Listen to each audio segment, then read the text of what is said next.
So here's something you've probably seen mentioned in several of my ebooks. These are the 5 basic portrait lighting patterns. Now I emphasize this topic all the time because the traditional portrait lighting patterns are the foundation of good portraiture. Whether you're shooting freestyle or very static poses, knowing these patterns, really having them sort of etched in your mind, will help you visually identify good lighting as you shoot. Now these lighting patterns don't just apply to studio lighting, they apply to any lighting source. Natural, strobe, hot lights, whatever. Now the 5 basic lighting patterns we're going to talk about are short lighting, which is good for most subjects. It's a classic and flattering lighting pattern. Broad lighting, when you want to make a narrow face look a little fuller. Rembrandt lighting, which is very classic. It's very dramatic style of lighting. Split lighting, one half of the face is in light, the other is in shadow. And butterfly lighting, which is a glamorous old Hollywood style of lighting. Now there are plenty of other lighting styles which build upon these basic forms, but everything pretty much starts with one of these patterns, and we're talking about the pattern of light and shadow created by your main light.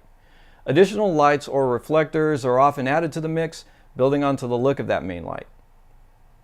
Now here's the kind of light we're usually trying to avoid unless we're going for that so-called amateur aesthetic look. It's the straight-on direct flash look. You get this look when the flash is mounted just above the camera. Even if the flash is mounted to a bracket, placing it beside the camera, you're still going to get that flashy look. One huge problem with on-camera flash is when you shoot from a lower angle. And why? It's because your flash is coming in from the lower angle, so you're producing that ugly underlighting look.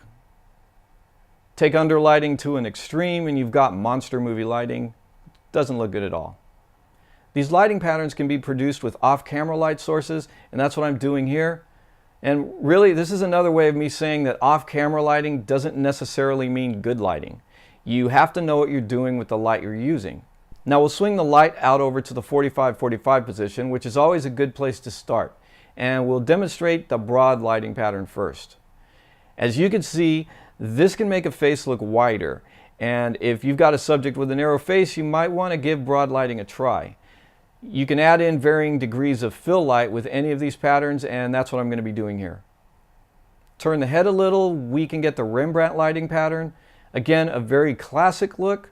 Notice the triangle of light here, which is one of the characteristics of this pattern.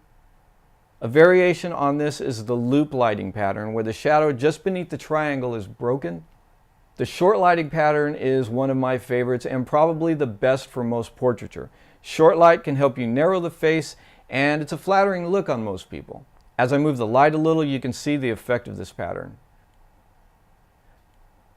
Now we'll move the light just in front and above the subject's head to get the butterfly lighting pattern. It's an old Hollywood look, and it has the characteristics of the butterfly-shaped shadow under the nose. Depending on how you tweak it, this light is great for hiding certain flaws, as well as accentuating things like cheekbones and the chin. The neck gets this large shadow cast on it, making the front of the face the main focus. Then there's a split lighting pattern, which is also fairly dramatic. It has its uses, but it isn't the best for standard portraiture. Now these are all examples using a direct hard light source, and most of the time you'll be using some kind of umbrella or softbox for your main light in order to cut down on the hard contrast. Here's a quick run through of the patterns using a shoot-through umbrella, and notice that the transitions between light and shadow are wider, giving you that softer look. The reason this is happening is because the umbrella helps create a larger light source, spreading the light around the subject at varying intensities.